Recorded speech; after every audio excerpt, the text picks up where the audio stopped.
What's happening right now matters more than ever, and not just for the stat lines. It's a moment about livelihoods, opportunity, and roster chess. Across the league, teams are cutting players and scrambling to hit that 53-man threshold, and for the Cowboys, that pressure is real. You need to understand two things up front. First, the NFL is brutal when it comes to roster spots. Dreams get paused or end in a heartbeat. And second, those cuts create chance. The Cowboys aren't immune to both sides of that coin. When other teams start trimming the fat, you find bargains. Players who are experienced, still hungry, and could slide into a role and help immediately. But that rush to plug holes also forces tough decisions for Dallas. You've probably already seen the names floating around. The receivers who might be on the bubble, potential practice squad options, and the veteran pieces that could suddenly become available. For you as a fan, this is where the season's depth is decided. Will the Cowboys be shallow at slot? Do they have enough beef on the interior defensive front? Left tackle is still an open question mark, and the running back room is shaping up to be a controversy in miniature. Those are the headlines. The human side is the part that gets overlooked. Guys who grew up dreaming of the NFL, the ones who might get cut in the next wave, face a sudden career crossroads. That reality should temper the drama, but also make every roster decision feel heavier. Now, look at some specifics you should keep an eye on right away. Diggs' push to get back is good news, but until he's fully right, the slot situation remains unresolved. Jordan Lewis hasn't locked that role down. On the interior, you still want another defensive tackle who can set the tone and free up Micah Parsons to do what he does best. And on offense, if left tackle is shaky at the start of the year, everything else becomes harder. Dak needs time and protection to operate, and you don't want to be shipping depth out for a quick fix only to watch line play crumble in the first quarter of the season. Quick question for you right now. Are you more worried about the Cowboys' offense or defense as cuts finalize? Drop a one-word answer below. Offense or defense. Also, if you're not already part of the family, hit subscribe. We're trying to hit 16,000 subscribers, and every new sub helps us cover moves like this faster. Smash the like button if you want an honest, no-fluff breakdown of the biggest names likely to be available in the waiver pool, because that's where we're heading next. The receiver room is where things get especially interesting, and honestly, it's the kind of roster battle that can make or break how balanced the offense looks early on. Right now, the Cowboys are carrying a crowded group. You know your top names. CeeDee Lamb is untouchable. Jalen Tolbert has been flashing at camp, and even if Jonathan Mingo is sidelined on injured reserve, he still counts in the broader picture. Add to that Cavante Turpin, who's carved his niche as a return threat, and you can see how the math gets complicated fast. Teams usually stick with 5, maybe 6 wide receivers once final cuts are in, which means a couple of guys that you've been hearing about through the offseason are fighting for their careers right now. Think about players like Ryan Flournoy, Jalen Brooks, and Holden. They're talented, they've shown flashes, and in a different setting, they might even earn a stronger role. But in Dallas, where the top of the depth chart is already locked in, they may be auditioning for another team more than for the Cowboys. And here's where it gets tricky. Dallas can gamble on stashing 1 or 2 of them on the practice squad, but other teams are watching too. A guy like Flournoy, who's shown physical upside, could easily get scooped up by a receiver-needy roster once cuts flood the wire. That's the harsh truth of this time of year. The other wrinkle here is the balance between experience and explosiveness. If the Cowboys do keep 6, they'll have to ask themselves if that final spot should go to a polished route runner who brings stability or to a younger prospect with untapped upside. That's why every rep in preseason games has mattered so much, and it's also why depth chart decisions aren't just about stats on paper.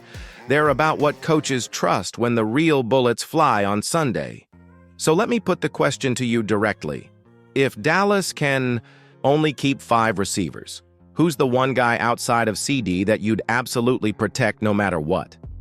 Drop your answer in the comments and don't just say the name, tell me why you believe in him. I'll be reading through and highlighting some of the best takes in an upcoming breakdown. And while you're at it, hit that like button. It helps push Cowboys Talk further up the feed and gets more fans in the conversation as we march toward the 16,000 subscriber mark. The reason I'm focusing so much on this room is because it's not just about filling the box score. It's about how Dak Prescott's options shape up under pressure. Without dependable depth at wideout, defenses can lock in on Lamb and force the Cowboys to beat them left-handed. That's the nightmare scenario. Which is why, in the next stretch, I want to turn your attention to the other side of the offensive depth equation, the backfield and the offensive line. That's where Dallas might face its most urgent decisions. The running game is the heartbeat of any offense, and for the Cowboys, it's a storyline that refuses to go away. The first question is simple but loaded. Who can you trust to carry the load, and who's just taking up space?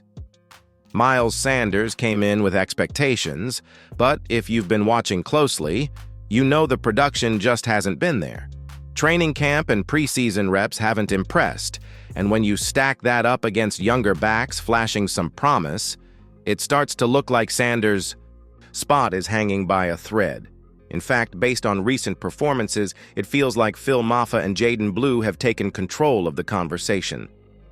Mafah, in particular, looks like he has the burst and vision to make an impact right now, while Blue reminds you of Tony Pollard in some ways, explosive but maybe a little fragile. You saw it last game. He was already getting nicked up, and that's not what you want when reliability is just as valuable as speed. Here's where the discussion gets fascinating. Some fans are already floating the idea of a reunion with Ezekiel Elliott. On paper, it sounds nostalgic, but it's not just about memories. Zeke, even if he's not in his prime, brings two things Dallas could use immediately: pass protection and short yardage grit. That's not to say it's the right move, but compared to what we've seen from Sanders, it doesn't feel crazy at all.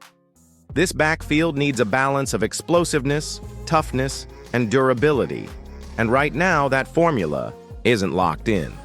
Then we've got the offensive line question, and it's every bit as important. Tyler Guyton has potential written all over him, but is he ready to start at left tackle in Week 1? That's the gamble. Nate Newton's influence has been positive, but you can't fast-track game experience. And here's the brutal reality. Bringing in a new lineman this late doesn't solve much because it takes time to learn protections, chemistry, and the playbook. 11 days until kickoff isn't enough. Time to coach up a stranger and trust him to protect Dak's blind side, which leaves Dallas leaning on what they already have, hoping Guyton can rise to the occasion. If he struggles, the ripple effect could crush the rhythm of the offense from the first snap. So I want to hear from you. If you had to choose, would you rather the Cowboys bet on Guyton and the young backs, or bring in a veteran like Zeke to stabilize things? Drop a simple youth or veteran in the comments so I can see where the fan base stands. And while you're there, don't forget to hit subscribe. It keeps this community growing and helps us dig into these debates with more depth every week. The offense can only take as much pressure as the line and the run game can absorb. If Dak doesn't have time, and if defenses don't respect the ground attack, it doesn't matter who's catching passes. And that brings us right back to the defense, because while the offense has questions, the other side of the ball has its own holes. When you flip the focus to the defense, the conversation gets just as urgent. The Cowboys have talent across the unit, but there are still gaps that haven't been fully addressed. Start with the secondary. Trevon Diggs working to get back is good news, but even with that progress, the slot corner spot remains unsettled. Jordan Lewis hasn't locked it down in a way that gives you complete confidence, and without a reliable slot presence, opposing offenses are going to test Dallas inside all day long. The slot is where quick routes and mismatches live, and if you're soft there, third downs become nightmares. The defensive tackle position is the other glaring concern. You've got Micah Parsons, and his versatility makes this defense special, but he's at his best when he isn't forced to do everything at once. Dallas needs another dependable big body in the middle. Someone who can absorb double teams, hold up against the run, and let Micah, DeMarcus Lawrence, and the pass rushers pin their ears back. Without that anchor, the front seven looks vulnerable to being pushed around, and you know how often that story has repeated itself over the years in Dallas. And then there's the Micah storyline itself. You've probably seen it floating around. The talk about his future, his contract, even wild rumors about trades. On the surface, it's chatter, but underneath it's a reminder that the Cowboys are on the clock. Micah has already outperformed the rookie pay scale by a mile. Just think about it. 4 years, $17 million for the most disruptive defender in football? That's a bargain, but it's also a ticking time bomb. Jerry Jones is known for holding leverage as long as he can, but eventually a decision comes. And when it does, it won't be gradual. It'll be sudden. If history tells us anything, it's that the Cowboys like to strike when no one's expecting it. One day you'll wake up and the deal is already signed, sealed, and breaking headlines. So here's a question for you. Would you trade draft picks or shuffle cap space just to make sure Micah stays happy long-term? Or would you roll the dice and hope he plays under the current setup? Drop a quick yes, no, or not sure in the comments. Your take on that balance between winning now and building for later is exactly the kind of fan insight this community thrives on. And don't forget, hit subscribe. We're chasing 16,000 subscribers, and your support keeps Cowboys news flowing without the fluff. Defense wins championships, but only if it's complete. Right now, Dallas has stars, but they still need to plug those soft spots in the middle and inside coverage. Which brings us to the final piece of the puzzle, the waiver wire, the bargain shelf where smart front offices find the last ingredients to make a real run. This is the moment where all the speculation meets reality, the waiver wire and final roster predictions. Every year, this period feels like organized chaos. Dozens of players are cut loose, and hidden among those names are veterans who still have gas left, and young prospects who just need the right system. For the Cowboys, this is their chance to patch the holes we've been talking about without mortgaging the future. So where should Dallas be looking? First, defensive tackle. If even a mid-tier run stuffer shakes free, that has to be priority number one. You're not going to find an all-pro, but you might find a rotational piece who can plug gaps on early downs and keep your stars fresher late in games. Second, the slot corner spot has to be on the radar. If the right veteran comes available, the Cowboys should make that call without hesitation. You can't walk into the season banking only on Jordan Lewis and hope he suddenly plays like a shutdown nickel. And third, offensive line depth. This is trickier because good linemen rarely hit the waiver wire, but even a steady veteran swing tackle could save you from disaster if Guyton struggles or if injuries hit. On offense, the running back room feels more like a decision about identity. If the Cowboys want to stay young and explosive, they'll ride with Phil Maffa and Jaden Blue behind Tony Pollard's replacement by committee. If they want safety and experience, they could stash a veteran or even make that surprising move to bring back Ezekiel Elliott.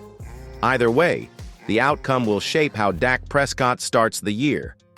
Now, as for predictions, expect Dallas to keep 5 wideouts, leaning on Lamb, Tolbert, Turpin, and a mix of depth, with Mingo on injured reserve freeing up 1 slot. Running backs will likely come down to youth winning out over Miles Sanders, unless coaches value his pass protection too much to let him walk. On defense, I'd expect at least 1 external addition at tackle once cuts settle, even if it's just a rotational player.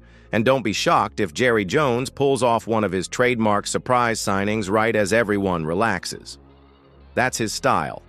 Catch the league off guard and shift the conversation overnight. So let me ask you this as we wrap things up.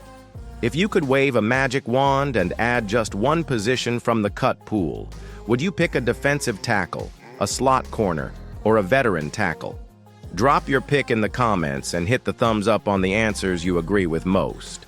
Let's see what the fan base believes is the single biggest missing piece. And of course, if you haven't already, Subscribe to Cowboys News TV. We're pushing for 16,000 subscribers, and every single one helps this channel keep growing and keep covering the team in a way that feels real, direct, and focused on you. The roster crunch is brutal, but it's also opportunity. For the Cowboys, the next wave of moves will define whether this team enters the season with just a handful of questions or with glaring weaknesses still hanging overhead. Stick around, because we'll keep tracking every cut, every signing, and every surprise as it unfolds.